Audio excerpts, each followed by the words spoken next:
Hello बच्चों, तो चलिए इस प्रश्न को पढ़ते हैं। यदि त्रिभुज एबीसी में कोण एसीबी का समद्विभाजक सीडी है, तब सीडी बराबर है। तो यहाँ पर देखो, इन चारों विकल्पों में से हमें सही विकल्प का चयन करना है।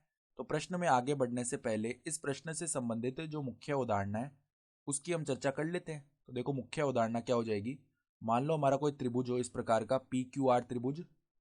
सही है, पी क्यू आर त्रिभुज हो जिसकी भुजा पी क्यू हो हमारे पास में किसके बराबर, सी के बराबर।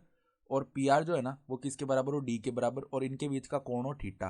ठीक है, तो अगर हम बात करें त्रिभुज पी क्यू आर का क्षेत्रफल, त्रिभुज पी क्यू आर का क्षेत्रफल किसके बराबर आता है, ये आता है हमारे पास में। देखो, पहले हम क्या करते हैं, 1/2 गुणा में ये दोनों भुजाएं सी गुणा में डी लिख लेते हैं और इनके बीच का कोण लिख लेते हैं, यानी कि साइन थीटा। सही है, ये मान आता है। तो इसको हम कैसे लिख सकते हैं, सी डी साइन थीटा बट्टा में 2, ये आता है क्षेत्रफल। तो अब देखो, हमें क्या बता रहा है सवाल कि एक त्रिभुज है एबीसी। तो मान लो इस प्रकार का हमारा त्रिभुज हो रहा होगा, एबीसी है। सही है, तो यहाँ पर मान लो ये हो गया हमारा ए बी और सी। अब सी डी जो है ना वो कोण ए सी बी का समद्विभाजक है। तो मान लो सी डी इस प्रकार से आ रहा होगा और ये कोण सी को 2 बराबर भागों में बांट रहा है, यानी C/2, और ये भी हो गया C/2।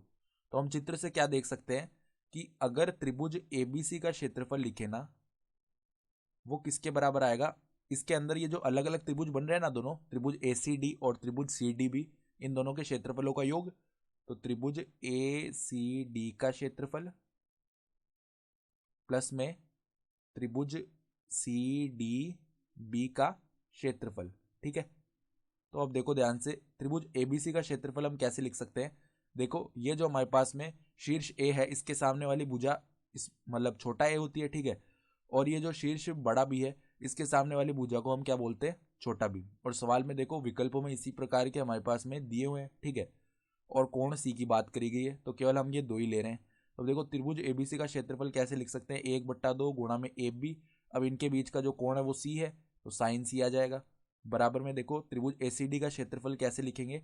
यहाँ पर देखो, इसके लिए 1/2, फिर भुजा कौन कौन सी है एसीडी के लिए हमारे पास, एक तो बी है, गुणा में हमारी सी डी भुजा आ जाएगी।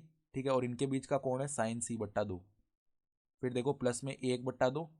अब जो त्रिभुज सी डी भी है उसके लिए हमारे पास में देखो, एक तो भुजा है ए और एक भुजा है हमारी सी डी, और इनके बीच का कोण है साइन C/2, ये आ गया। तो अब देखो, 1/2 से 1/2 दोनों तरफ ही विभाजित हो जाएगा, यानी ए बी और साइन सी को हम क्या लिख सकते हैं, 2 साइन C/2 कोस C/2। सही है, और यहाँ से हमने क्या किया, देखो सी डी को उभयनिष्ठ ले लिया, तो अंदर क्या क्या बच जाएगा, मतलब सी डी को भी उभयनिष्ठ ले लेते हैं और साइन C/2 को भी उभयनिष्ठ ले लेते हैं। सही है, तो अंदर एक तो देखो यहाँ पे b बच गया और प्लस में एक यहाँ पे a बच गया। सही है, तो अब देखो साइन C/2 से साइन C/2 शून्य हो गया।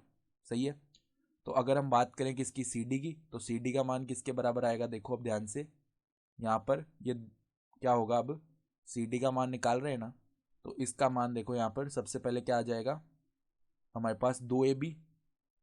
तो 2ab बट्टा में क्या आ जाएगा, a प्लस बी, और यहाँ पे कोस C/2 है ना, तो कोस C/2 आ गया, ये मान आया।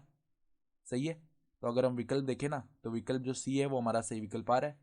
तो आशा करता हूँ कि आपको ये प्रश्न समझ में आया होगा। धन्यवाद।